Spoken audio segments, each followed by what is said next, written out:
Yun, hi guys, welcome back guys sa ating channel, and this is Rod again from Roadworks TV.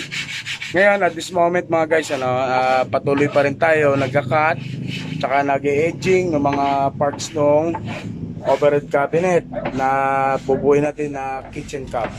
At the same time yung mga bottom part niyan, yun at naka-ready na rin, naka-edging na rin mga guys. So ngayon nag-vlog lang ako dahil meron kami natanggap na maliit na gagawin.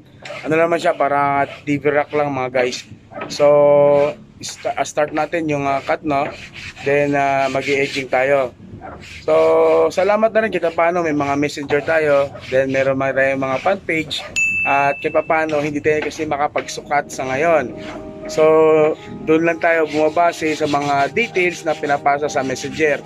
So na-catch namin yon at napag-usapan ng kliyente, tumawag na rin siya. So maliit lang naman, pero let's start guys. So cutin na natin yung mga parts at mag-edging tayo. So yan na yan guys, drawing ko rito sa whiteboard namin yung nakita natin na sukat sa messenger para may guide lang kami, no? So 33 inches yung pinakakatawan, tapos may 5 inch siya na baseboard. Tapos yung haba niya 54 inches. Yung kapal naman ng cabinet na to is 16 inches.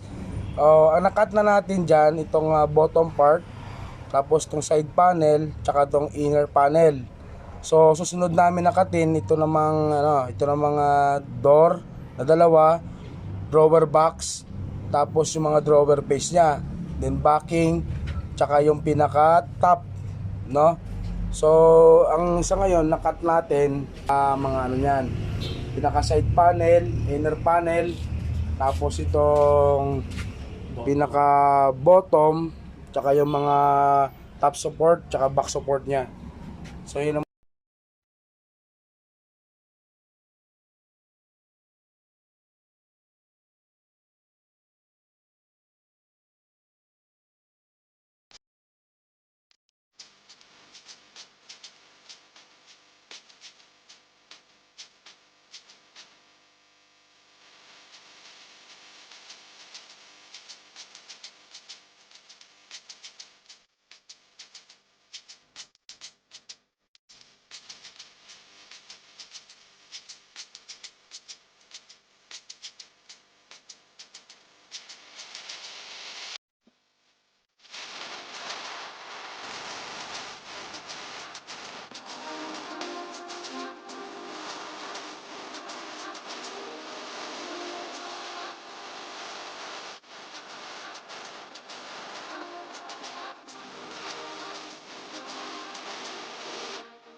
So naputol na yung pinto. Next natin guys na putulin yung mga yung mga drawer face, no? So putulin na natin.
So guys, buuin na natin yung ano, pinaka-body ng entertainment cabinet.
Uwi natin guys yung global box natin.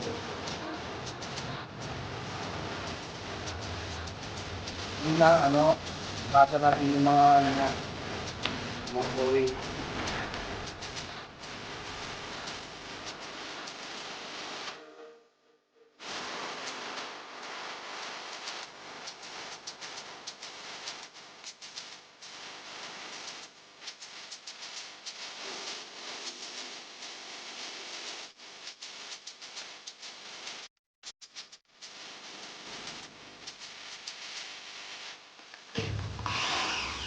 So mga guys, ang ginagawa ko naman doon sa portable, wina 1.8 ko siya. Nagbubulas ako ng 1.8. Yan.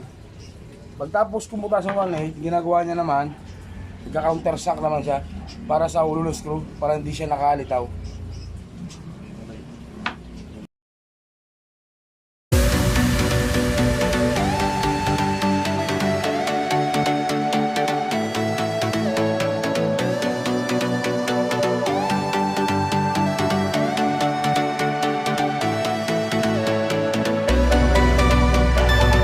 So ito yung front back, wala siyang mga butas, ano? Kasi yung side panel natin, naka butt joint tayo. Yan, di ba butt joint na siya. So dyan sa side panel, dyan tayo nagbubutas, no? So kukulit natin yung front tsaka yung back niya, no?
Tapos yung tatlong drawer box mga guys, no? So yan siya uli. Ha? So napapansin niyo yung harapan, kung sakali, no? Itong harapan kasi itong design namin, universal naman to.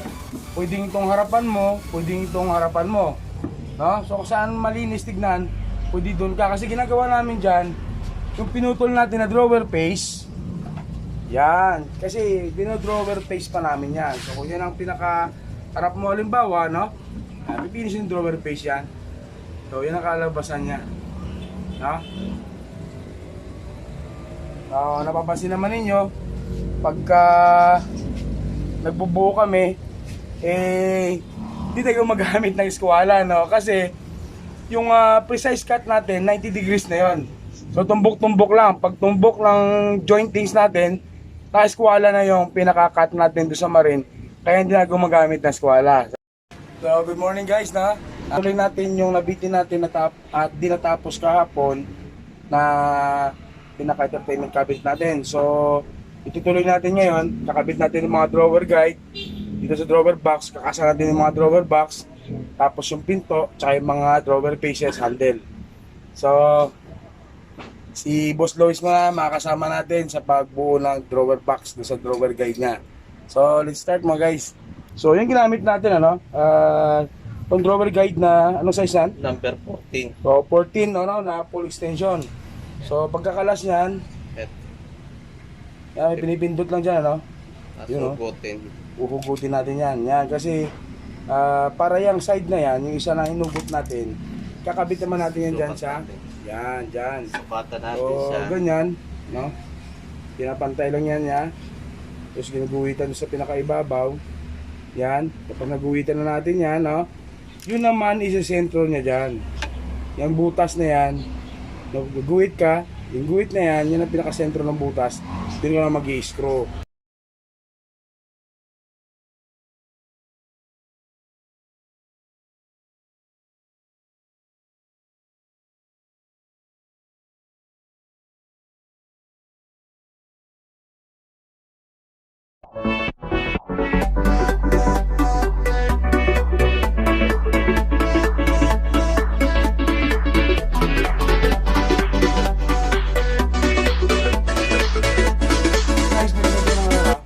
Tackle nail ito para maka-stabilize yung kakabit natin na drawer guide, no? Kasi sa una, pwede ba rin yung spacer lang, papatong natin. Sa pangalawa kasi, wala natin bottom, ano, di ba? So, stabilize natin to. Yan.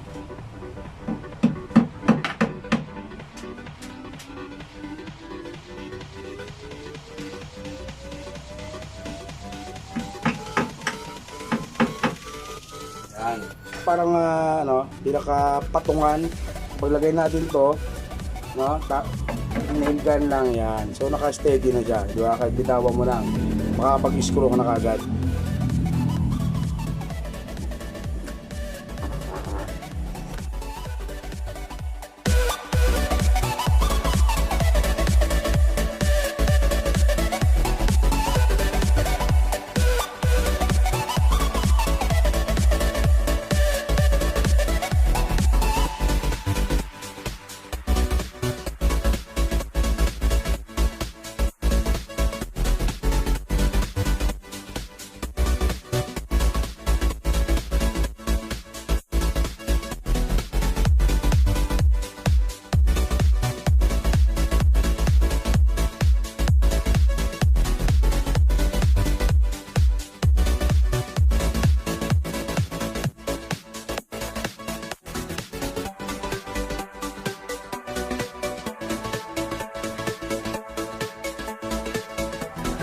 So guys, ito yung handle na gamitin din guys, no? Na stainless handle.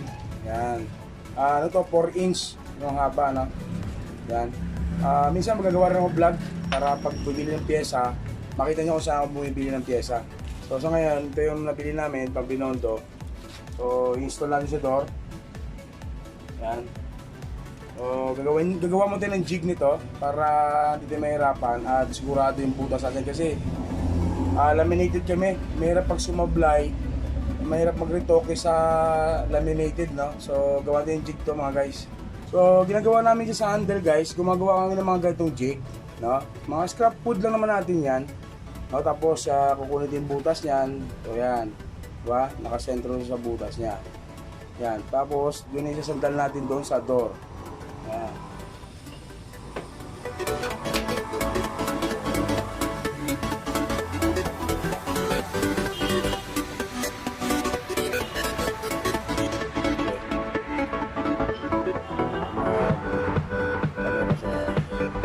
So, yan na siya guys, ano? Ano yan? Ama, depende yan sa haba o doon sa pinaka napag-usapan ninyong detalye. So sa amin, ginawa namin, nag-adjust na namin yan, nagsukat kami. Tapos sinasandalan tong pinaka jig natin ganyan, no? So dito ibubutas sa dalawang to, no? May takip na isa. Takpan mo siyang butas para sigurado. No, kasi nag-rebore lang kami ng panibago kasi ito dati ginagamit na sa 6 inch.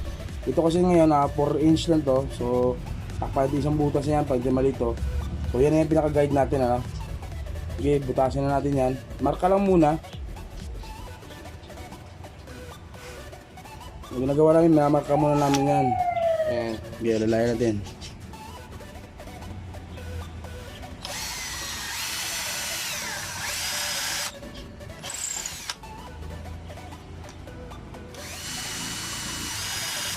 Yan. So yan na. Marka na siya mga guys, di ba? Saan dito tuloy ngayon ang butas ngayon yan. So ginagawa namin dyan, dahil laminated ito, lagay kami ng ano sa ilalim, ng spare. So salpa ka din ng spare sa ilalim yan. Yan para sigurado na hindi mabasag yung likod. Yan ganyan, no? Yan. Tapos didiin natin to para sigurado. Yan.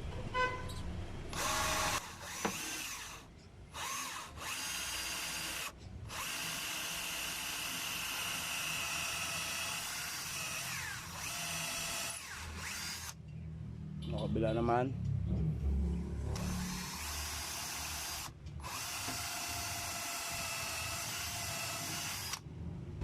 Check natin sa likod.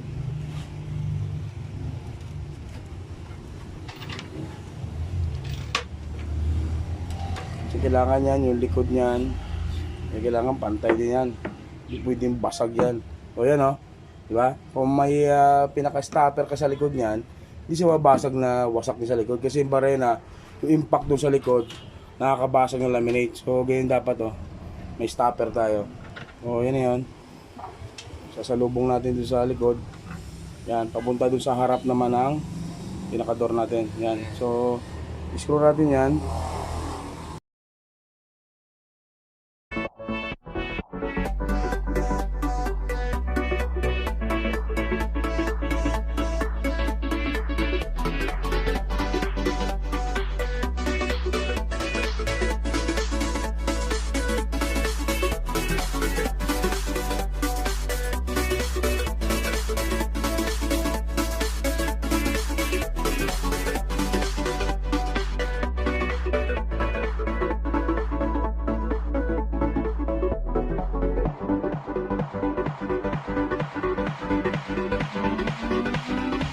Nakakita natin yung consequence ng pintuan natin na cabinet. Para malaman natin pantay, gumamit tayo ng mga scrap wood, pantuwid para pantay yung dalawang consequence na ikakabit natin. Yun.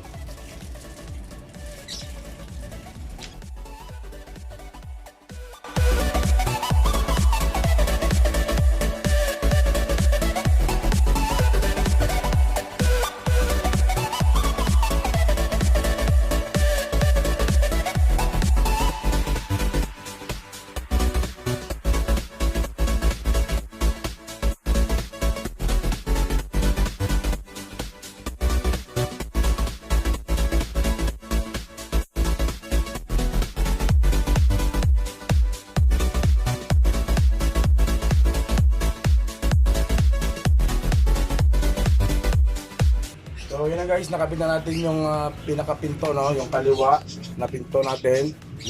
Pagbukas natin, may shelves yan. Kaliwa at saka yung kanan na to, no?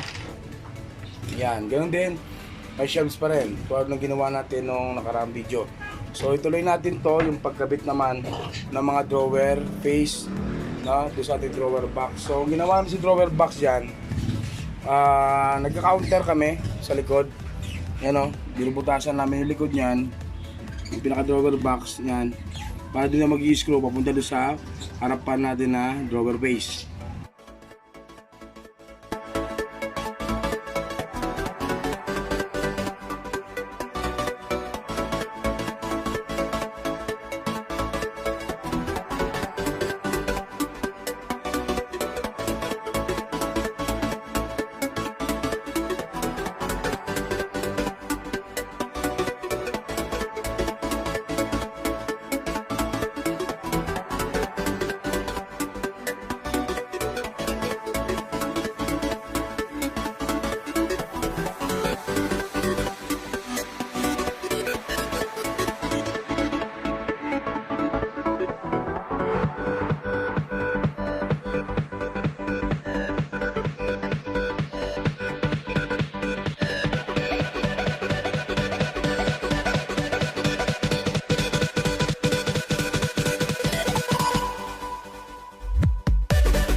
No? Nabuo na natin yung entertainment cabinet na sinend sa atin sa messenger ng kliyente natin, no? So nasunod naman natin yung design at sinend namin sa kanya yung mga clip videos at sa mga photos ng cabinet na to. Medyo natuwa naman. So madali lang gumawa ng cabinet, ano? Basta't meron tayong mga gamit na ginagamit doon sa pagbuo ng cabinet. At kung gusto matuto ng ganito mga cabinetry, no? Mag-subscribe ka, then pindutin mo yung bell notification para updated kayo lagi sa mga videos na ina-upload namin. So thank you mga guys, sana natuto na naman kayo sa amin ng konting kaalaman na gagamit natin sa araw-araw ng paggawa. Thank you mga guys, na ingat kayo.